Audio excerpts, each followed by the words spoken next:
नमस्कार, मी प्रियाच्या सोपी रेसिपीमध्ये तुम्हा सर्वांचं खूप खूप मनापासून स्वागत आहे। आज आपण अगदी बाजारात मिळते तशी पावभाजी बनवलेली आहे। बनवायला इतकी सोपी आहे आणि खायला तितकीच टेस्टी आहे। तर सध्या बाजारामध्ये भरपूर प्रमाणामध्ये ताजा भाजीपाला आलेला आहे, तर तो भाजीपाला वापरून तुम्ही सुद्धा अगदी झटपट ही पावभाजी बनवू शकता।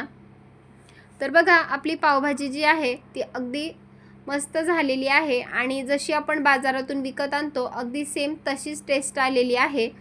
तर व्हिडिओ शेवटपर्यंत नक्की बघा, कोठेही व्हिडिओ स्किप करू नका, म्हणजेच तुम्हाला समजेल की पावभाजी आपण कशी केली आहे। आता सध्या जवळच आपला 31 आलेला आहे, किंवा तुम्ही जर घरामध्ये काही कार्यक्रम असेल, हळदी कुंकाचा कार्यक्रम असेल किंवा कोणाचा बर्थडे असेल, तर अशा प्रकारे तुम्ही ही पावभाजी बनवू शकता। बनवायला खूपच सोपी आहे आणि खायला तितकीच टेस्टी लागते। तर बघा, तुम्ही जर अजून माझ्या चॅनलला लाईक आणि सबस्क्राईब केलं नसेल तर प्लीज माझ्या चॅनलला लाईक आणि सबस्क्राईब करा। चला तर मग रेसिपीला सुरुवात करूया। आता सुरुवातीला इथे मी 2 मोठे आपण गाजर जे आहेत ते बारीक चिरून घेतलेले आहेत। नंतर आपण इकडे शिमला मिरची घेतलेली आहे, तर शिमला मिरची सुद्धा आपण एकदम बारीक चिरून घेतली आहे। ही पावभाजी जी आहे ती अगदी पटकन झटपट तयार होते, फक्त आपल्याला भाज्याच कट करून घ्यायच्या आहेत, नाहीतर ही पावभाजी अगदी झटपट तयार होते। तर शिमला मिरची मी अगदी बारीक चिरून घेतलेली आहे। 4 बटाटे जे आहेत ते मी त्याच्यावरची साल काढून बटाटा स्वच्छ धुवून बारीक चिरून घेतलेला आहे। तर तुम्ही पावभाजी किती बनवणार आहे त्यानुसार प्रमाण वापरू शकता।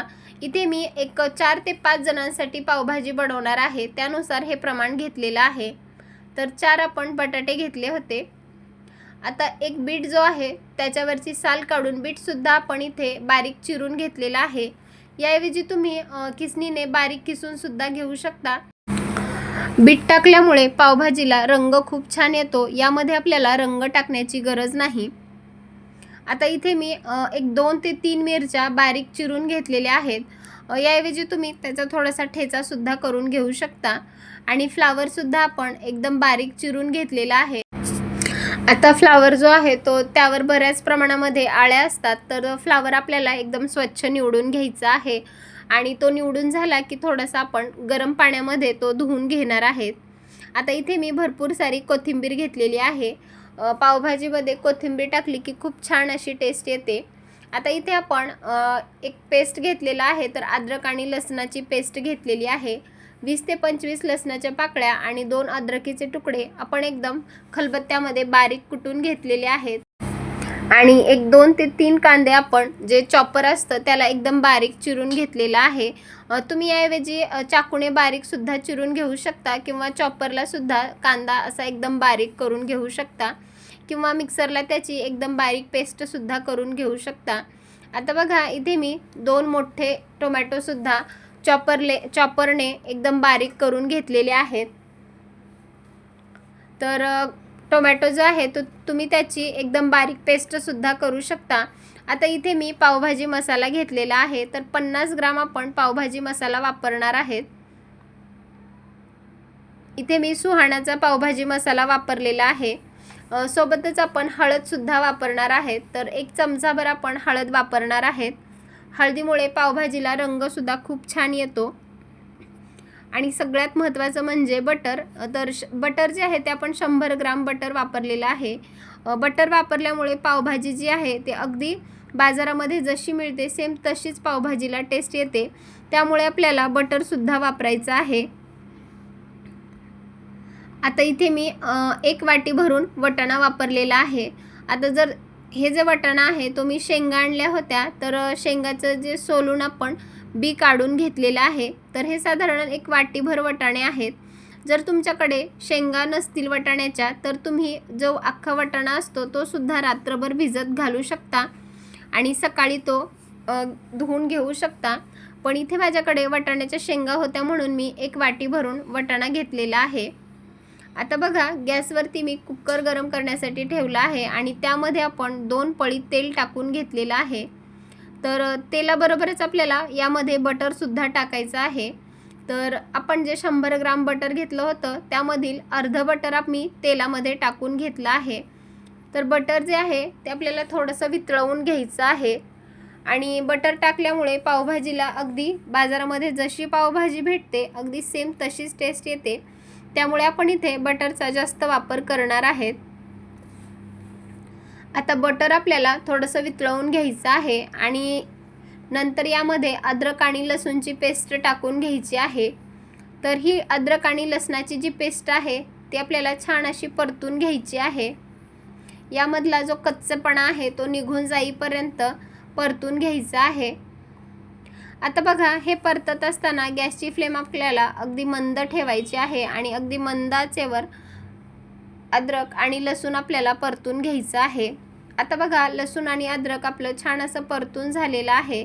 आता यामध्ये आपण जो कांदा बारीक चॉप करून ठेवला होता तो कांदासुद्धा टाकून घेणार आहेत. तर कांदासुद्धा आपल्याला अगदी गुलाबी रंग येईपर्यंत परतून घ्यायचा आहे. तर कांदा पटकन परतला जावा म्हणून यामध्ये आपण 1 चमचाभर मीठ टाकून घेणार आहेत. कारण मीठ टाकलं की पटकन आपला कांदा परतला जातो. आणि हे परतत असताना गॅसची फ्लेम आपल्याला कमीच ठेवून कांदा आपल्याला परतून घ्यायचा आहे. तुम्ही जर अजून माझ्या चॅनलवर नवीन असाल तर प्लीज माझ्या चॅनलला लाईक आणि सबस्क्राईब करा. सोबतच बेल आयकॉनवर क्लिक करा आणि माझे व्हिडिओ जे आहेत ते जास्तीत जास्त लोकांपर्यंत शेअर करा. आणि तुम्हाला माझ्या रेसिपी कशा वाटतात नक्की कमेंट करून सांगा. आता बघा, कांदा आपला परतून झालेला आहे. यामध्ये आपण 1 चमचाभर हळद टाकली आहे आणि हळद टाकल्याच्या नंतर आपण चांगली ती मिक्स करून घेणार आहेत. आता हळदसुद्धा छान अशी मिक्स झालेली आहे. यामध्ये आता आपण जो टोमॅटो चॉप करून घेतला होता तो टोमॅटोसुद्धा यामध्ये टाकून घेणार आहेत. तर टोमॅटोसुद्धा आपल्याला अगदी मऊ होईपर्यंत शिजवून घ्यायचा आहे. तर बघा, इथे आपला टोमॅटोसुद्धा छान असा मऊ झालेला आहे. कारण तो आपण सुरुवातीलाच एकदम बारीक चिरून घेतला होता तर तो पटकन मऊ होतो. आता यामध्ये आपण मसाला टाकणार आहेत. तर इथे मी पावभाजी मसाला टाकलेला आहे. 1 चमचाभर आपण मसाला टाकलेला आहे. आता मसाला टाकला की परत आपण हे मिक्स करून घेणार आहेत.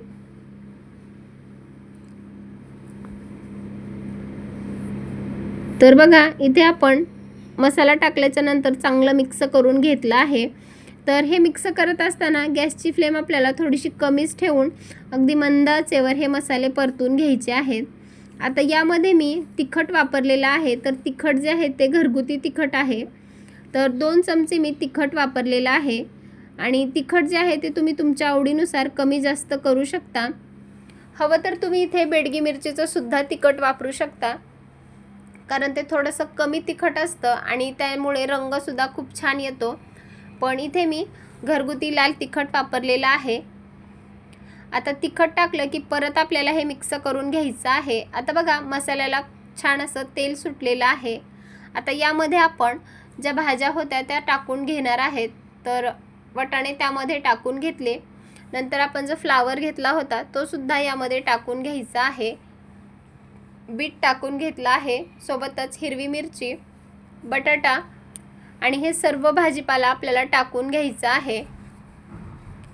तर सर्व भाजीपाला मी यामध्ये टाकून घेतलेला आहे.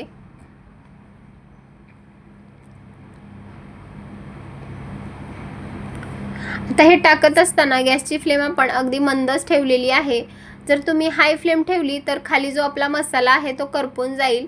आता या मसाल्यामध्ये या भाज्या आपल्याला चांगल्या मिक्स करून घ्यायच्या आहेत.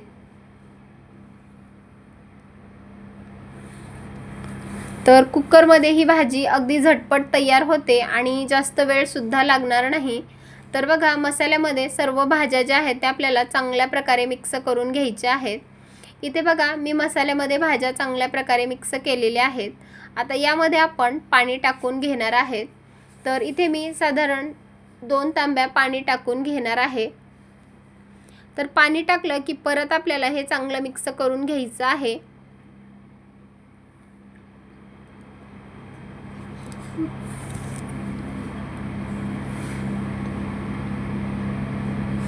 तर भाज्या ज्या आहेत त्या आपण चांगल्या प्रकारे मिक्स करून घेतल्या आहेत. आता वरून आपण थोडीशी कोथिंबीर टाकून घेणार आहेत आणि कोथिंबीर टाकून झाली की परत आपण हे चांगलं मिक्स करून घेणार आहेत. आता आपल्याला कुकरचं झाकण लावून घ्यायचं आहे आणि कुकरचं झाकण लावून आपल्याला मंद आचेवर एक 4 ते 5 शिट्ट्या करून घ्यायच्या आहेत. जर तुम्ही हाय फ्लेमवर जर भाजी शिजवत असाल तर एक 7 ते 8 शिट्ट्यामध्ये या भाज्या चांगल्या मऊ शिजल्या जातात, किंवा मंद आचेवर शिजवत असाल तर एक 4 ते 5 शिट्ट्यामध्ये आपल्या भाज्या चांगल्या शिजल्या जातात. तर इथे मी मंद आचेवर एक 4 ते 5 शिट्ट्या करून घेणार आहे. आता बघा, भाज्यासुद्धा आपल्या चांगल्या शिजलेल्या आहेत. कुकरची पूर्णपणे आपल्याला वाफ घालवून घ्यायची आहे आणि कुकरचं झाकण काढून घ्यायचं आहे. तर इथे बघा, आपल्या भाज्या ज्या आहेत त्या छान अशा मऊ शिजलेल्या आहेत. आता मी मॅशरने या भाज्या चांगल्या मॅश करून घेणार आहे. आता जर तुमच्याकडे मॅशर नसेल तर तुम्ही त्या पळीने सुद्धा अगदी बारीक करून घेऊ शकता, कारण त्या एकदम मऊ शिजल्या आहेत त्यामुळे पटकन घरटल्या जातात. तर मॅशरने आपण चांगल्या मऊ करून घेतलेल्या आहेत. तर बघू शकता तुम्ही, आपली भाजी चांगली एकजीव झालेली आहे. आता लगेच आपण याच्यासाठी तडका करून घेणार आहेत. तर गॅसवरती मी एक छोटंसं पातेलं गरम करण्यासाठी ठेवलं आहे. आता त्यामध्ये आपण 1-2 चमचे बटर टाकून घेणार आहेत. तर बटर जे आहे ते अगदी मंद आचेवर आपल्याला वितळवून घ्यायचं आहे. आता बटर सुद्धा वितळलेला आहे. यामध्ये आपण पावभाजी मसाला टाकून घेणार आहेत. तर सुरुवातीला सुद्धा आपण मसाला टाकला होता, तर अजून थोडासा मसाला टाकून घेणार आहेत. सोबतच मीठ सुद्धा टाकून घेणार आहेत. कांदा परतत असताना सुद्धा आपण मीठ टाकलं होतं, तर आता अजून आपण अगदी थोडंसं मीठ टाकलेलं आहे. तर मीठ जे आहे ते तुम्ही तुमच्या चवीनुसार टाकू शकता. आता या पावभाजीमध्ये हा तडका आपण टाकून घेणार आहेत. आता तडका टाकून झाला की भाजी आपण चांगल्या प्रकारे मिक्स करून घेणार आहेत. आणि थोडंसं आपलं पातेल्यामध्ये मसाला होता म्हणून पातेल्यामध्ये थोडीशी भाजी टाकून ती सुद्धा आपण या भाजीमध्ये मिक्स केलं आहे. तर बघा, आता वरून आपण अजून थोडीशी कोथिंबीर टाकून घेणार आहेत आणि परत आपण हे चांगलं मिक्स करून घेणार आहेत. तर इथे आपली अगदी झटपट पावभाजी तयार झालेली आहे. आता एक 10 मिनिट आपल्याला ही भाजी अजून शिजवून घ्यायची आहे, कारण यामध्ये आपण जो मसाला टाकलेला आहे आणि तिखट जे आहे ते चांगलं शिजलं जावं म्हणून एक 10 मिनिट आपण ही भाजी शिजवून घेणार आहेत. तर अगदी मंद आचेवर एक 10 मिनिट आपल्याला ही भाजी शिजवून घ्यायची आहे. तर बघा, इथे आपली पावभाजी तयार आहे. आता लगेच आपण पावसुद्धा भाजून घेणार आहेत, कारण पावभाजीसोबत भाजून जर आपण पाव घेतला तर तो खायला खूपच छान लागतो. आता गॅसवरती मी तवा गरम करण्यासाठी ठेवला आहे आणि तव्याला थोडंसं आपण तेल लावून घेतलं आहे. जर तुमच्याकडे बटर असेल तर तुम्ही बटरसुद्धा लावू शकता. तर मी थोडंसं तेल लावून घेतलं आहे आणि तेल हलकंसं तापलं की त्यामध्ये थोडीशी कोथिंबीर टाकली, वरून थोडासा पावभाजी मसाला टाकलेला आहे आणि पाव जो आहे तो दोन्ही बाजूने आपण छान असा भाजून घेतलेला आहे. तर इथे आपली पावभाजी तयार आहे. तर ही लगेच तुम्ही सर्व करू शकता. तर बघू शकता तुम्ही, आपली पावभाजी किती मस्त दिसत आहे आणि रंगसुद्धा खूपच छान आलेला आहे. आपण यामध्ये कोणत्या प्रकारचा रंग वापरलेला नाही. आपण यामध्ये बीट वापरलं होतं, त्यामुळे पावभाजीला खूप रंग छान आलेला आहे. तर तुम्ही सुद्धा माझ्या या पद्धतीने एक वेळेस पावभाजी नक्की करून बघा आणि रेसिपी कशी वाटली नक्की कमेंट करून सांगा. आणि तुम्ही सुद्धा ही पावभाजी एक वेळेस नक्की करून बघा. रेसिपी जर आवडली असेल तर माझ्या चॅनलला प्लीज लाईक आणि सबस्क्राईब करा. चला तर मग पुन्हा भेटूयात अशाच एका खमंग रेसिपीसोबत. तोपर्यंत धन्यवाद आणि मस्त रहा, स्वस्त रहा आणि सगळ्यात महत्त्वाचं म्हणजे चांगलं चांगलं खात रहा.